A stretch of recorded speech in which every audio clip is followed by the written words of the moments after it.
Imagine walking up to a giant monster and kicking it in its toenail, and then become frustrated when this monster fails to acknowledge you.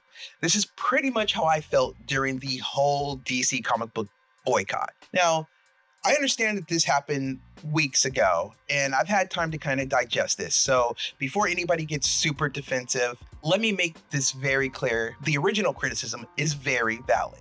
DC Comic Books has some of the most iconic black superheroes. Static, Vixen, Black Lightning, John Stewart, Icon, Rocket, The Signal, and Mr. Terrific. These characters have a real fan base, they have real cultural value, and potential. Yet somehow, when it comes to giving these characters a really good solo titled comic book, DC likes to act like they forgot the company credit card at home. And that deserves criticism. But the way the boycott unfolded, the strategy behind it, and the explanation on why it ended, that's where I have my questions. Because a movement can't simply borrow the language of black activism, call people cowards who refuse to participate, and then quietly fold when the protest becomes uncomfortable. No tea, no shade, but I want to talk about this. Recently, the conversation around DC comic books and black representation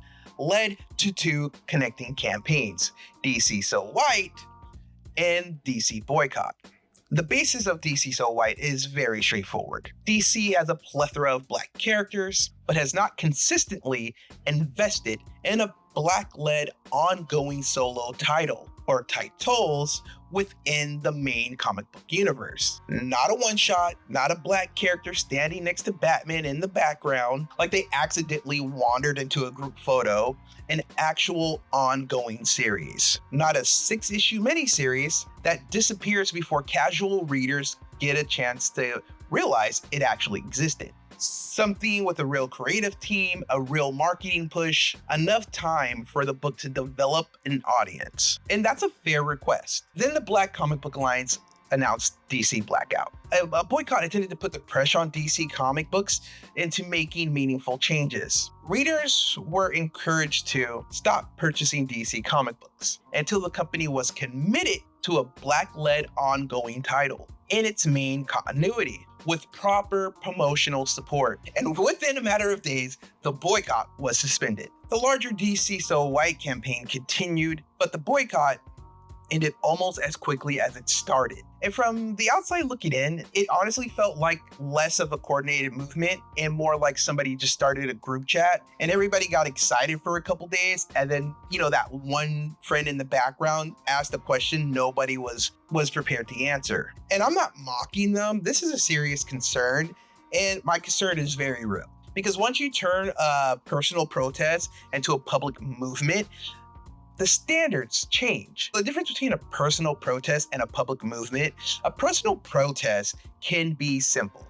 You can say, I don't like what DC is doing with these black characters, so I'm not gonna buy DC books. That's kind of what happened to me. Like, I was Bat stand out, and for a long time, I just stopped buying Batman books until the Joker Wars, because at this point, it felt like they were really taking Batman to task on some of my major complaints.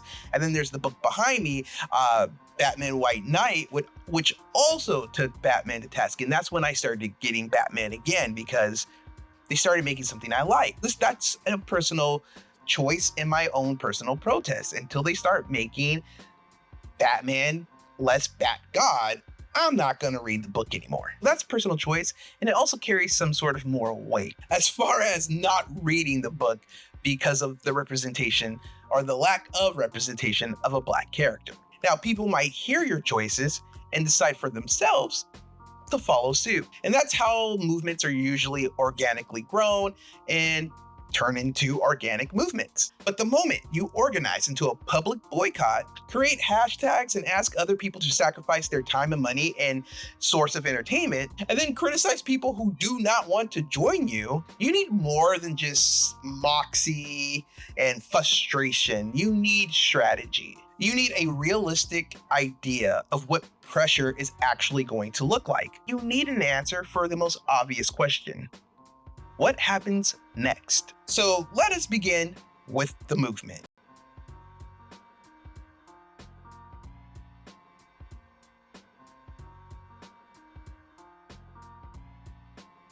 DC Comic Books has always struggled with providing us with Black characters on a consistent level with long-term investment. That's not the same as saying DC has no Black characters. It clearly does. It's not even the same as saying DC never publishes books featuring Black heroes.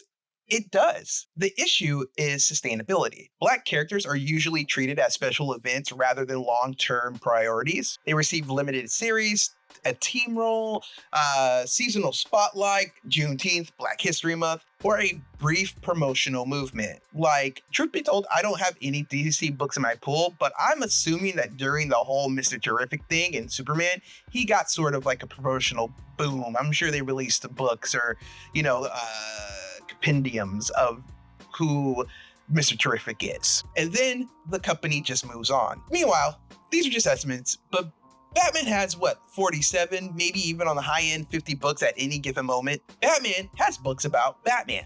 Batman has books about the Bat family. Batman has books about the guy who checked him out at the grocery store. And at this point, I think there's a Gotham City book about the guy who changes the oil in the Batmobile. And listen, you guys know I'm not a huge Batman fan. I've stated it several times in this video and in all my past videos.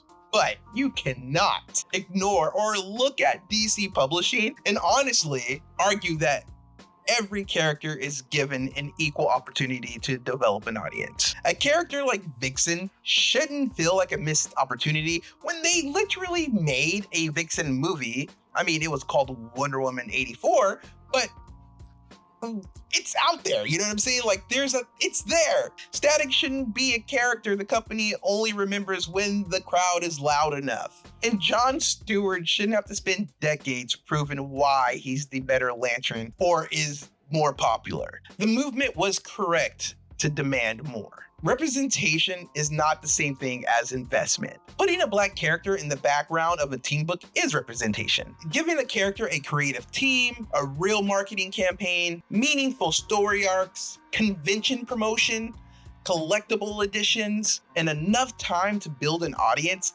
that's investment. And companies like representation because representation is temporary. It comes once a month and then you leave it alone. It's gone, you ditch it. Investment requires commitment. I personally think the boycott started as an individual choice, which was later co-opted and transformed into something larger without fully developing a strategy. And once that happened, it went off the rails drastically. My first major issue is simple. Boycotting only DC Comics was never likely to create serious economic pressure on Warner Brothers Discovery as a whole. Comic books matter culturally. They are a foundation. They generate ideas, characters, costumes, relationships, and storylines that feed movies, TV shows, and animation, games, and merchandise. But DC Comics publishing is only one relatively small part of the enormous entertainment machine. Warner Brothers Discovery makes their money through movies and television products, streaming subscriptions, licensing agreements, video games, merchandising, clothing, collectibles, and toys. Monthly comic book readership and sales are important within the comic book industry, but compared to the larger corporate operation, they're a very small piece of the pie. That does not mean comic book readers are powerless. It means that the boycott needs to be honest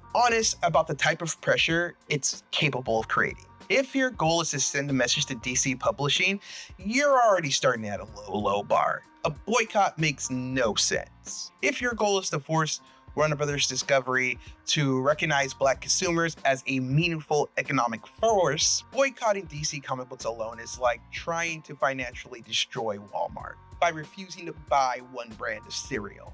Could the cereal company notice? Absolutely. Could the grocery aisle manager notice? Probably.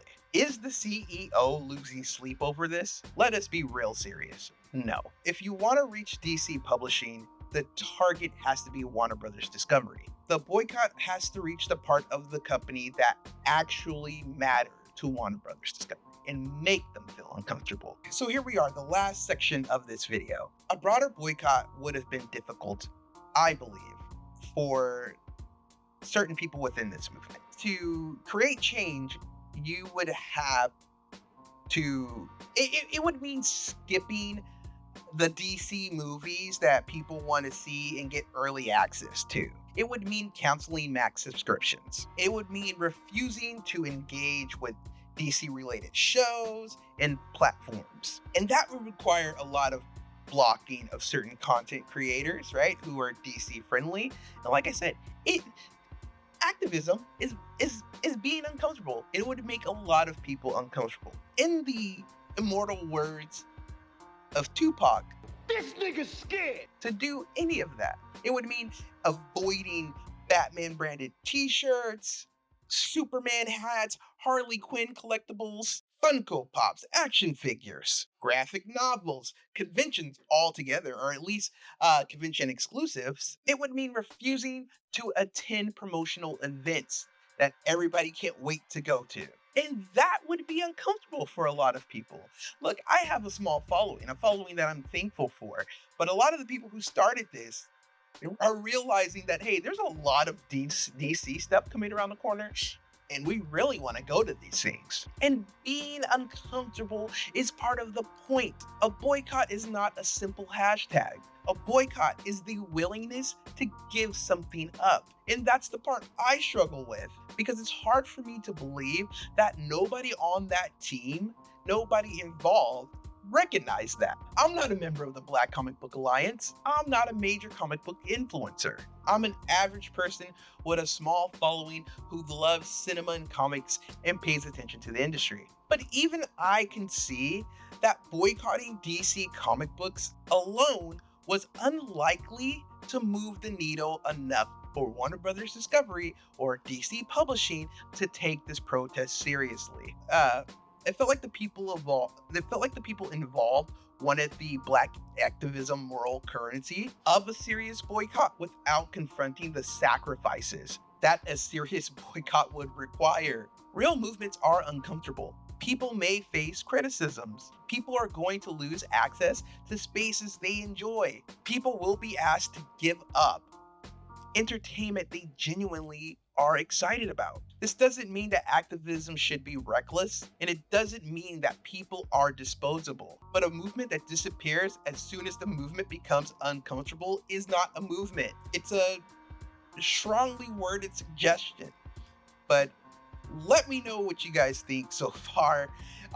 As usual, thanks for stopping by. Stay excellent, and I'll catch you guys on the next one.